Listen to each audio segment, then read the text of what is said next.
this is a great book, and if you haven't read it, if you haven't had a chance to look at it yet, do I think buy it and do have a read of it, because there are some fascinating lessons here for British politics. About a year ago, I thought that what we need is a new disruptive centre party, and to think about how it might be successful. So what Zoe and I did was something which was totally unheard of in British politics, and it's perhaps because I'm an outsider I could think of such a radical idea. What we did is we looked at other countries and to see if we could learn any lessons from these jolly foreigners. And what we see in these other countries is the collapse of the centre-left and centre-right party who've dominated the political landscape since World War II.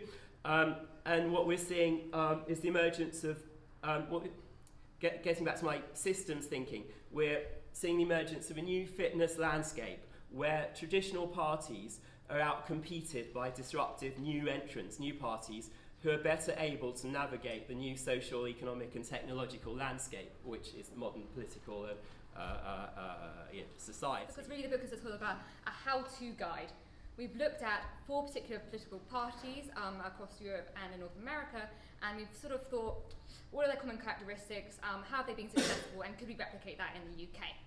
They have presented themselves as these new or insurgent parties against the status quo. They are against the elite. They are against the situation that caused the 2008 financial crisis, which they've positioned themselves as reacting against and reacting in. They want to spin everything off into a new direction. I think the British people knew for a long time that what was going on in British politics was unhealthy both on the outside and on the inside. Change UK launched with a bang, but that has become something of a damp squib. Rather than offering change, Anna Soubry declared her undying love for the austerity policies of George Osborne.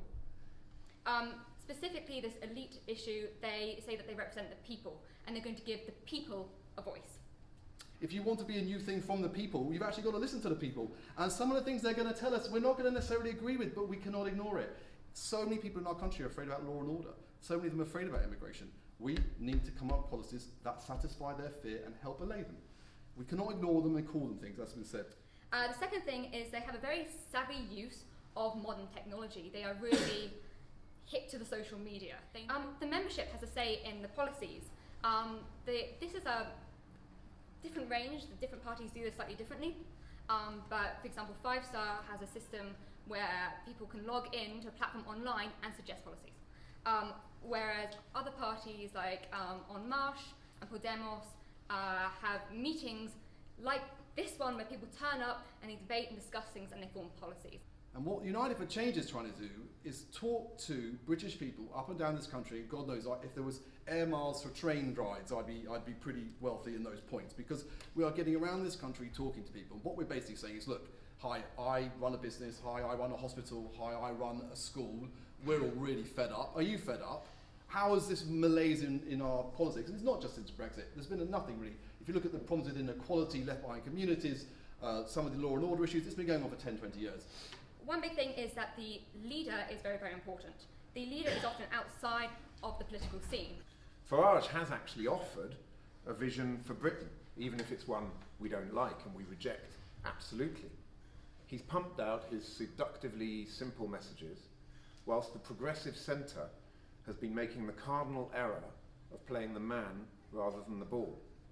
When I think of, we were talking before about who the leader has to be in the character, so people, original donors and our group were all pushing on me, it's got to be someone famous or a politician. And I say, maybe it will be, because we're going to have an open primary if we get to that point, but I hope it's a head teacher, someone we don't know. A brilliant head teacher in a deprived area doing something wonderful, or someone who runs a health trust, who spent 20 years serving the public, never wanted to be in politics, but had a real belief that the country's not being run well, and has proved themselves in their own field. For quite a few of these parties, there needs to be more openness. There needs to be the more traditional hierarchy that you sometimes have in a party that leads to understanding how the party makes decisions, or so the leader can be scrutinised. No, nobody wants to be an MP under Nigel Farage's leadership. I mean, I just cannot imagine why anybody would do that, because you would have no say in the direction of the party, you would always be squashed down. It would be a problem. So The final point that I'm going to make is the question about whether or not this can be done in the UK. the electoral system is a constraint, but in response to your first question, it clearly isn't, the be-all and end-all. I mean, we have historic examples of parties that have managed to break through under first past the post. The SDP Liberal Alliance is one, although it never really made it beyond about 50-odd seats, it still clearly functioned as a kingmaker in 2010, and an important sort of source of concern for the main parties, Labour in the 1980s, helping to bring Labour back into the centre, and the Conservatives to some extent, I think, were responding to Liberal Democrat success when they elected David Cameron and he undertook the kind of modernisation that he undertook. So we have the Liberal Democrat example, and we also, of course, remember, if we go back further, we have the Labour Party, which after all broke through a two-party system that had existed for quite some time, and replaced the Liberals within a couple of decades, really. Almost driving that party into the wilderness. So although the electoral system is clearly a barrier, it's not an insuperable barrier, I would say that. So turning to the Conservative Party then, I mean, it would be, I think, difficult even to point to the kind of turmoil the Conservative Party went through in the 1920s when it was rowing about free trade versus protectionism, and there were big problems then.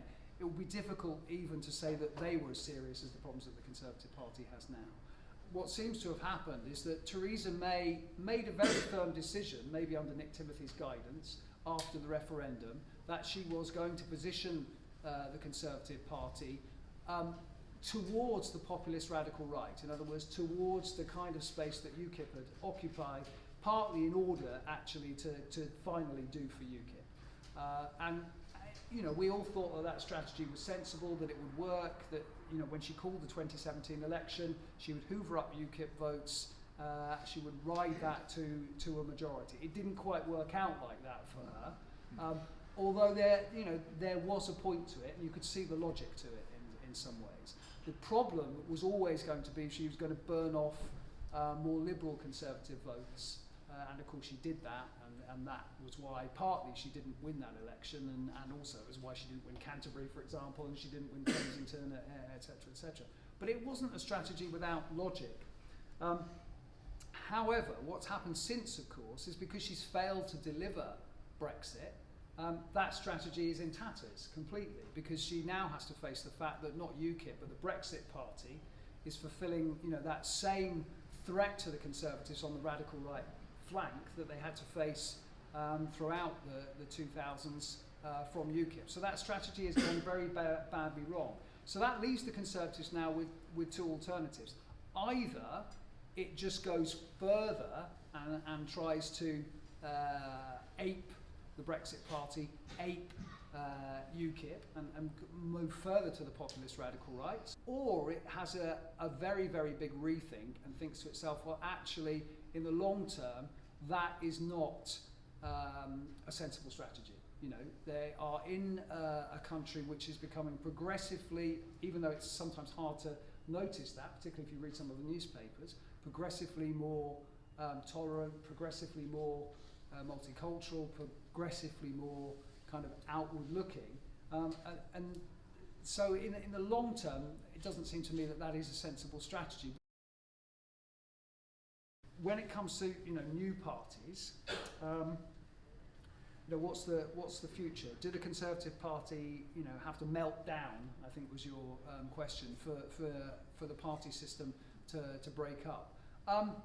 Well, I'm not sure that they have to melt down. I do take kind of these ideas of the Conservative Party splitting with a big pinch of salt, actually. Coming back to the electoral system, I still think the logic of the electoral system for the Conservative Party is hang together or will be hanged separately, right? So, I mean, it doesn't really make any sense, I think, for a bunch of Conservatives to split off and form a new party, nor do I think, at the moment anyway, there are many Conservative MPs tempted to jump ship and join Nigel Farage's party, Joe's absolutely right. Labour should be 20 points ahead in the opinion polls, given that we're up against the most incompetent and divided government in living memory. But communitarians hate our identity politics. They think we're too weak on national security, and that we send mixed messages on immigration, and that we are the London liberal globalist Labour Party. Until we show that we have more in common with Mansfield than with Maduro, it is hard to see how we can re-engage with our communitarian heartlands and defeat populism. The space in British politics is not for a liberal, uber-cosmopolitan party.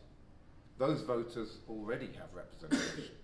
The space is for a party with a radical Keynesian economic policy, which understands the need to manage migration, which is patriotic to its core, as well as internationalist, but never globalist, and which is strong on national security.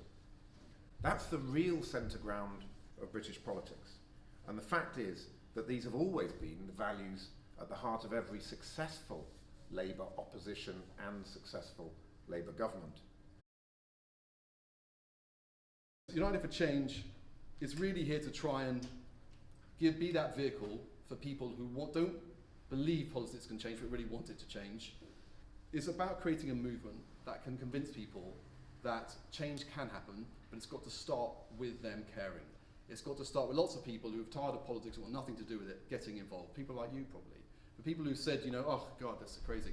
The most common conversation I have is say to people I meet, brilliant people in the field, great people in all the various areas of our life, and saying, why aren't you an MP? You're so passionate and you've proved yourself so well in the military, in social care, and running education. And they'll go, oh, you're crazy. I mean, I'll do things to help change. I'll happily go to meetings and do communal work and good deeds, but get involved with politics, what an ugly, crazy thing to be involved in. And that's the problem. We need to create an appetizing politics which people want to come into, where they feel they can come and serve their country as an act of patriotism, not as an act of 40-year career. So I guess in conclusion, I can say, I hope it is possible to change. I have no idea if we can be part of that or help that happen. If we can, I'll be thrilled. We're also supporting lots of other groups that are doing it in their own way. We're by no means a tribe that has to be us. It doesn't have to be us, but it does have to happen.